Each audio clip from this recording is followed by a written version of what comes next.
तो यार आज की वीडियो में हम लीड कोड का प्रॉब्लम नंबर 387 सॉल्व करेंगे। प्रॉब्लम का नाम है first unique character in a string. तो देखते हैं सबसे पहले प्रॉब्लम स्टेटमेंट हमें क्या गिवन है। प्रॉब्लम में हमें बोला गया है कि हमें एक इनपुट में स्ट्रिंग मिलेगी, हमें उस स्ट्रिंग में से फर्स्ट नॉन रिपीटिंग कैरेक्टर को फाइंड आउट करना है एंड उसका इंडेक्स रिटर्न करना है। फर्स्ट नॉन रिपीटिंग कैरेक्टर का मतलब, फॉर एग्जाम्पल हम एक स्ट्रिंग ले लेते हैं, ये हमें एक स्ट्रिंग गिवन है मान लो इनपुट में। इसमें अगर हम देखें तो हमारे पास जो ए कैरेक्टर है ये रिपीटिंग है, बी कैरेक्टर है ये भी रिपीटिंग है, ई कैरेक्टर भी रिपीटिंग है। इस स्ट्रिंग में हमारे पास एक तो सी कैरेक्टर है जो नॉन रिपीटिंग है एंड एक डी कैरेक्टर है जो नॉन रिपीटिंग है। ये दो कैरेक्टर हमारे पास नॉन रिपीटिंग कैरेक्टर हैं, लेकिन अगर हम स्ट्रिंग में आइटरेट करें स्टार्टिंग से एंडिंग तक तो जो सी कैरेक्टर है वो हमारे पास पहला ऐसा कैरेक्टर है जो कि नॉन रिपीटिंग है। तो हम सी का इंडेक्स जो है वो रिटर्न कर देंगे। तो अगर हम देखें तो इसमें हमारे पास इंडेक्स क्या होगा, 0 1 2 3 4 5 6 7 एंड 8। तो सी का जो इंडेक्स है वो है 4, तो हम रिटर्न कर देंगे 4 को। एंड और हमें बोला गया है कि अगर हमारे पास कोई ऐसा कैरेक्टर नहीं है जो कि नॉन रिपीटिंग है तो उस केस में हमें -1 रिटर्न करना है। इसका भी हम एक एग्जांपल देख लेते हैं।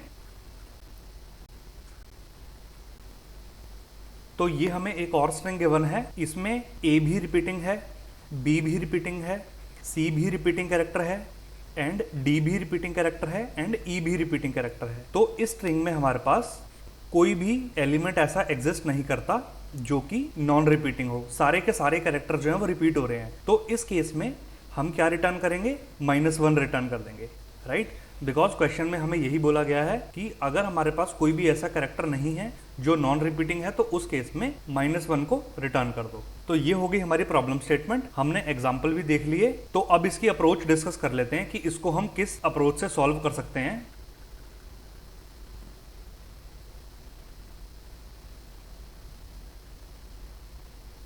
तो हमने एक स्ट्रिंग ले ली अपनी एग्जांपल के लिए। तो अगर हम देखें तो फर्स्ट नॉन रिपीटिंग कैरेक्टर जो है वो क्या है, जिसकी फ्रीक्वेंसी 1 है, मतलब वो हमारे पूरे स्ट्रिंग में एक ही बार आ रहा है, राइट। अगर हम देखें हमारी इस स्ट्रिंग में ए जो है वो 3 टाइम्स आ रहा है, बी जो है 2 टाइम्स आ रहा है, सी जो है वो 2 टाइम्स आ रहा है, डी जो है वो 1 टाइम आ रहा है, ऐसे ही ई जो है वो भी हमारा 2 टाइम्स आ रहा है। तो इस पूरी स्ट्रिंग में हमारे पास एक डी ही ऐसा कैरेक्टर है जो 1 टाइम आ रहा है, तो हम डी के इंडेक्स को रिटर्न कर देंगे।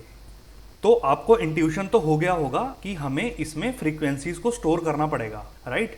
हमें अपनी पूरी स्ट्रिंग पे आइटरेट करके उसकी फ्रीक्वेंसी को स्टोर करना पड़ेगा, सो दैट हम बाद में जाके ये पता लगा पाएं कि कौन सा ऐसा कैरेक्टर है जिसकी फ्रीक्वेंसी 1 है ना। तो इसके लिए हम 2 चीजें कर सकते हैं।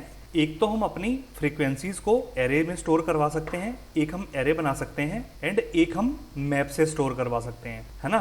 ये 2 डेटा स्ट्रक्चर्स का यूज करके हम अपनी सारे कैरेक्टर्स की फ्रीक्वेंसीज को स्टोर करवा सकते हैं। अप्रोच 1 में हम बात करेंगे कि हम एरेज का यूज करके कैसे अपनी स्ट्रिंग के सारे कैरेक्टर्स की फ्रीक्वेंसी को स्टोर करवाएंगे। तो एरे का यूज करने के लिए हमें क्या करना पड़ेगा ना, तो अगर हम ये एज्यूम करें कि फॉर एग्जांपल हमारी जो स्ट्रिंग है उसमें हमारे पास सारे कैरेक्टर गिवन हैं, ए से लेके जेड तक हमें सारे कैरेक्टर्स गिवन हैं, राइट। तो उसके लिए हमें एरे बनाना पड़ेगा ऑफ 26 कैरेक्टर्स, बिकॉज ए से लेके जेड तक सारे 26 कैरेक्टर्स होते हैं। तो अगर हमें वर्स्ट केस में हमारी स्ट्रिंग में सारे के सारे कैरेक्टर्स गिवन हुए तो हमें उन सबकी फ्रीक्वेंसी स्टोर करनी पड़ेगी। तो उसके लिए हमें 26 कैरेक्टर्स का एक एरे बनाना पड़ेगा। तो ये मान लो हमने एक एरे बना लिया, इसका इंडेक्स 0 1 2 3 ऐसे ऐसे ये सारे इंडेक्स, और फाइनल होगा इंडेक्स 25, है ना। तो ये जो फर्स्ट इंडेक्स होगा ये ए को रेफर करेगा, ये जो सेकंड वाला स्लॉट होगा ये बी को रेफर करेगा, ये वाला जो स्लॉट होगा ये सी को रेफर करेगा, ये डी को रेफर करेगा एंड सो ऑन। जो लास्ट वाला ब्लॉक होगा ये जेड को रेफर करेगा। तो हमें क्या करना पड़ेगा, अपनी इनपुट स्ट्रिंग पे आइटरेट करवा के अपने सारे कैरेक्टर्स की फ्रीक्वेंसी को अपने एरे में स्टोर करवाना पड़ेगा। ये हम लोग कैसे करवाएंगे, इसका एक तरीका हमारे पास क्या होता है कि जो भी कैरेक्टर हमें मिल रहा है, फॉर एग्जाम्पल हमें ए कैरेक्टर मिल रहा है, ए में से हम क्या करेंगे, ए को माइनस कर देंगे, तो ये एस्काई वैल्यू का यूज करके हमें ये वाले इंडेक्स प्रोवाइड कर देगा, राइट। अब इस चीज की मैं डीप में नहीं जाऊंगा कि ये कैसे कर रहा है, लेकिन ये होता ऐसे ही है कि हमारे पास जो भी कैरेक्टर है उसमें से हम ए को माइनस कर देंगे। क्यों करेंगे? बिकॉज हमें प्रॉब्लम स्टेटमेंट में बोला गया है कि जो हमें स्ट्रिंग में कैरेक्टर्स आएंगे वो सारे के सारे जो होंगे वो लोअर केस कैरेक्टर्स होंगे, राइट। तो इसलिए हम एरे का यूज कर सकते हैं एंड उसमें हम इसी मेथड का यूज करेंगे कि हम अपने जो भी हमें कैरेक्टर इनपुट में आया उसमें से हम स्मॉल ए को माइनस कर देंगे, तो ये हमें इंडेक्स दे देगा, राइट। ये हमें इंडेक्स दे देगा। कौन सा इंडेक्स दे देगा? जिससे हमारा करंट कैरेक्टर जो है वो लिंक होगा। फॉर एग्जाम्पल ए से हमने ए को माइनस किया तो इसने 0 दे दिया, 0 पर हमने 1 स्टोर कर दिया। उसके बाद हमारे पास कैरेक्टर आया बी, तो हम जब अब बी में से ए को माइनस करेंगे तो बी का जो भी एस्काई होगा उसमें से ए का जो भी एस्काई होगा वो माइनस होके ये 1 आ जाएगा। तो इस पे हमने बी की फ्रीक्वेंसी स्टोर कर दी जो कि अभी तक है 1। अगेन हम ए पे जाएंगे, ए में से ए को माइनस किया तो उसने दे दिया 0, 0 पे जाके हम इसको प्लस प्लस कर देंगे, मतलब ये 1 से हट के हो गया अब 2, ये 1 से हटा एंड 2 हो गया। फिर हम अगेन बी पे गए, बी का मतलब ये 1, ये 1 फिर से यहाँ से हटा, यहाँ पर आ गया 2। हम आए अपने सी पे। अब की बार हम क्या करेंगे? अगेन सी में से ए को माइनस करेंगे तो सी का जो भी एस्काई होगा, ए का जो भी एस्काई होगा, इन दोनों को माइनस करके हमें मिल जाएगा 2, विच इज सी का कॉरस्पॉन्डिंग इंडेक्स। तो हमने अगेन सी पे 1 स्टोर कर दिया, डी पे गए तो डी 3 से लिंक होगा, यहाँ पर 1 स्टोर कर दिया एंड सो ऑन। ये सारी जो हमारी कैरेक्टर्स की जो फ्रीक्वेंसीज होंगी वो सारी हमारे एरे में स्टोर हो चुकी होंगी। अब हम क्या करेंगे? अपने गिवन स्ट्रिंग पे वापस से आइटरेट करवाएंगे एंड इस एरे में चेक करेंगे जिस भी हमें पहले कैरेक्टर की फ्रीक्वेंसी 1 मिलती है उसका हम डायरेक्टली इंडेक्स रिटर्न कर देंगे। वहीं से हम आगे अपने एरे में सर्च और नहीं करेंगे, हम वहीं से उसी इंडेक्स को रिटर्न कर देंगे जिसकी फ्रीक्वेंसी हमें पहली बार 1 मिली। ये तो हो गई हमारी एरे की अप्रोच। आई होप आपको ये समझ आई होगी। अब हम बात कर लेते हैं अपनी मैप वाली अप्रोच की। करेंगे हम एग्जैक्टली सेम चीज, फ्रीक्वेंसी ही स्टोर करेंगे, लेकिन एरे से कैसे होती है वो मैंने आपको बता दिया। अब हम एक बार इसको मैप से भी कर लेते हैं।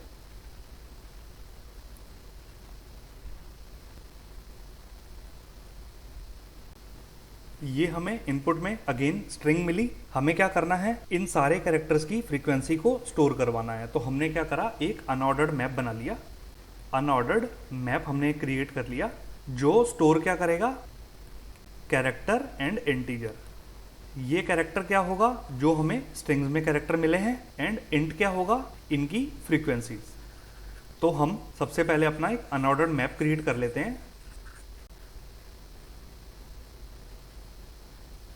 ये हमने अपना मैप क्रिएट किया। अब हम क्या करेंगे? अपनी स्ट्रिंग पे आइटरेट करवाएंगे एंड हर कैरेक्टर की फ्रीक्वेंसी को मैप में स्टोर करते जाएंगे, है ना। ये मैं आपको कोड में बताऊंगा कि कैसे होगा। तो सबसे पहले हम ए पे आए, हमने क्या करा? ए के कॉरस्पॉन्डिंग 1 स्टोर कर दिया। देन हम बी पे आए, हमने बी के कॉरस्पॉन्डिंग 1 स्टोर कर दिया। हम सी पे आए, हमने सी के कॉरस्पॉन्डिंग 1 स्टोर कर दिया। अब हम वापस से ए पे आए तो ए की फ्रीक्वेंसी अभी तक 1 थी, हमने इसको हटा के ये 2 हो गई। देन हम सी पे आए, सी की फ्रीक्वेंसी 1 से हटी एंड 2 हो गई। फिर हम अगेन बी पे आए तो बी की फ्रीक्वेंसी 1 से हटी एंड 2 हो गई। देन हम डी पे आए तो हमने एक नई की बनाई डी, उसकी फ्रीक्वेंसी होगी 1।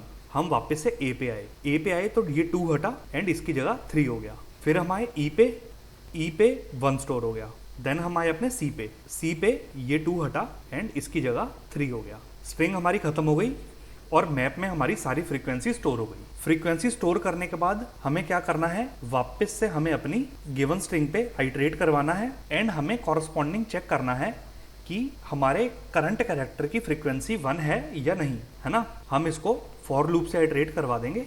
फॉर लूप से हम अपनी स्ट्रिंग को आइटरेट करवा देंगे। हम ए पे आए, हमने चेक करा ए की फ्रीक्वेंसी 3 है। देन हम बी पे आए, हमने चेक करा बी की फ्रीक्वेंसी 2 है। देन हम सी पे आए, हमने चेक करा सी की फ्रीक्वेंसी 3 है। देन हम अगेन ए पे आए, हमने चेक करा ए की फ्रीक्वेंसी 3 है। सी पे आए, सी की फ्रीक्वेंसी भी 3 है। बी पे आए, बी की फ्रीक्वेंसी भी 2 है। देन हम अपने डी पे आए, हमने जब मैप में चेक करा डी की फ्रीक्वेंसी 1 है तो हमने आगे और सर्च नहीं करा, हमने डायरेक्टली डी के इंडेक्स को रिटर्न करवा दिया। इंडेक्स हम कैसे फाइंड आउट करेंगे? ये जो हमारा लूप चल रहा होगा ये 0 से लेके पूरी स्ट्रिंग पे चलेगा।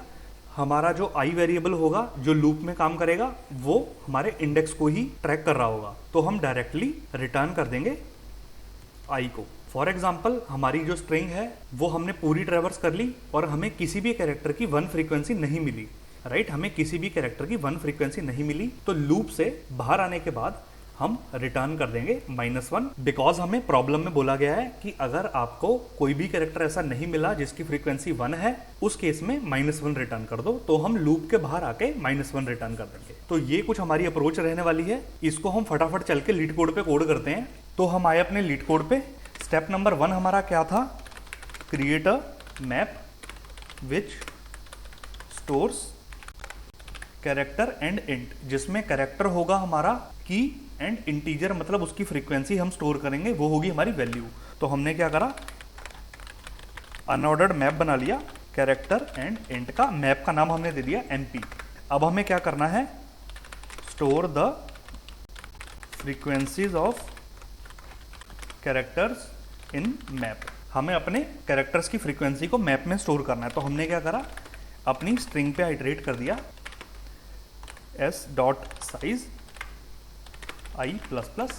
हमें क्या करना है, मैप के अंदर जो हमारा कैरेक्टर है उसकी फ्रीक्वेंसी को प्लस करते जाना है, राइट। इस लाइन से क्या होगा, मैप के अंदर जो भी हमारा s(i) है, s(i) का मतलब जो हमारा कैरेक्टर है, मैप के अंदर जो हमारा कैरेक्टर है उसको प्लस कर दो, मतलब उसकी वैल्यू को प्लस कर दो। तो इनडायरेक्टली हम अपने मैप में अपने कैरेक्टर की फ्रीक्वेंसी को स्टोर करवा रहे हैं। तो ये हमारा काम हो गया। अब हमें क्या करना है, iterate over the string and find the character whose frequency is 1। हमें अपनी स्ट्रिंग पे आइटरेट करना है एंड वो कैरेक्टर फाइंड आउट करना है मैप में जिसकी फ्रीक्वेंसी 1 है। वो हम कैसे करेंगे, अगेन हम सेम लूप चलाएंगे। अब हमें क्या करना है, हमने स्ट्रिंग पे लूप चला दिया। अब हमें क्या करना है, मैप के अंदर कैरेक्टर की फ्रीक्वेंसी अगर 1 है तो हम क्या करेंगे, इफ मैप के अंदर कैरेक्टर कैसे निकलेगा, s(i) है ना। मैप के अंदर कैरेक्टर की फ्रीक्वेंसी अगर इक्वल टू 1 है, इस लाइन से क्या हुआ, मैप में जो कैरेक्टर है उसकी वैल्यू अगर 1 है तो हम क्या करेंगे, रिटर्न कर देंगे। और किसको रिटर्न करेंगे, इंडेक्स को। इंडेक्स पे कौन आइटरेट कर रहा है, हमारा i वेरिएबल। तो हमने क्या करा, रिटर्न कर दिया i को। अगर हमारा पूरी स्ट्रिंग पे आइटरेट हो गया और कहीं भी i रिटर्न नहीं हुआ, इसका मतलब ये कि हमारी स्ट्रिंग में जितने भी कैरेक्टर थे सबकी फ्रीक्वेंसी ग्रेटर देन 1 थी, है ना। सबकी फ्रीक्वेंसी ग्रेटर देन 1 थी। तो हम अपने लूप से बाहर आएंगे। बाहर आके हम क्या करेंगे, if character whose frequency equal to 1 not found, then return -1, right. अगर हमारा जो कैरेक्टर है कोई हमें ना मिला जिसकी फ्रीक्वेंसी 1 है तो हम क्या करेंगे, -1 को रिटर्न कर देंगे। तो बाहर आके हमने क्या किया, रिटर्न -1। यही हमारा इतना सा काम है। सेम चीज हम अपनी फर्स्ट अप्रोच में भी कर रहे हैं यूजिंग एरे, बस वहां हमने एरे का यूज किया एंड यहाँ हमने मैप का यूज कर लिया। आप दोनों में से किसी का भी यूज कर सकते हो, कॉम्प्लेक्सिटी भी सेम रहने वाली है। तो ये हमारी अप्रोच थी। एक बार हम वापस से देख लेते हैं। हमने अनऑर्डर्ड मैप बनाया। हमने क्या करा, मैप के अंदर अपने स्ट्रिंग के हर कैरेक्टर की फ्रीक्वेंसी को स्टोर कर लिया। स्टोर करने के बाद हमने क्या किया, अपनी स्ट्रिंग पे वापस से आइटरेट किया और मैप में हमने चेक करा कि हमारे जो करंट कैरेक्टर की फ्रीक्वेंसी है वो अगर तो 1 है तो वहीं से वहीं हम उसका इंडेक्स रिटर्न कर देंगे। हम और आगे सर्च ही नहीं करेंगे, बिकॉज हमें क्वेश्चन में बोला गया है कि हमें फर्स्ट यूनिक कैरेक्टर चाहिए। तो अगर हमें फर्स्ट मिल गया तो हम आगे सर्च क्यों करें। इसी रीजन की वजह से जैसे ही हमें कोई पहला कैरेक्टर ऐसा मिला जिसकी फ्रीक्वेंसी 1 है, हमने उसका इंडेक्स वहीं रिटर्न कर दिया। और अगर हमारा पूरा लूप चल गया, मतलब हमारी पूरी स्ट्रिंग आइटरेट हो गई और कहीं भी हमारा इंडेक्स जो है वो रिटर्न नहीं हुआ, इसका मतलब ये कि कोई भी कैरेक्टर हमें ऐसा नहीं मिला जिसकी फ्रीक्वेंसी 1 है, तो हम क्या करेंगे, बाहर आके -1 रिटर्न कर देंगे। तो इस कोड को हम रन करके देखते हैं। रन करने पे इसने हमारे तीनों सैंपल टेस्ट केस पास कर दिए। इसको फाइनल सबमिट करते हैं। फाइनल सबमिट करने पे हमारा कोड एक्सेप्टेड हो गया। इसका मतलब ये कि हमारा कोड एकदम ठीक काम कर रहा है। तो यही थी हमारी आज की वीडियो। इस प्रॉब्लम का लिंक आपको डिस्क्रिप्शन बॉक्स में मिल जाएगा एंड मेरे सारे सोशल मीडिया हैंडल्स का भी लिंक आपको डिस्क्रिप्शन बॉक्स में मिल जाएगा। अगर आपको ये वीडियो अच्छी लगी हो, अप्रोच आपको अच्छी लगी हो एंड ईजी लगी हो तो प्लीज वीडियो को लाइक कर देना। अगर आपके पास कोई स्पेसिफिक लीड कोड की प्रॉब्लम है जो आप चाहते हो कि मैं उसको इजी वे में एक्सप्लेन करूं एंड आपको समझाऊं तो प्लीज मेरे को कमेंट सेक्शन में उस प्रॉब्लम का बता देना एंड इस वीडियो को प्लीज शेयर कर देना। अगर आपको कोई भी डाउट हो आप मेरे को कमेंट सेक्शन में बता सकते हो या फिर मेरे सोशल मीडिया हैंडल पे मेरे को आप डायरेक्टली डीएम भी कर सकते हो एंड प्लीज जाने से पहले चैनल को सब्सक्राइब करके जाना। तो इस वीडियो में इतना ही, हम मिलते हैं अपनी नेक्स्ट वीडियो में। Thank you so much.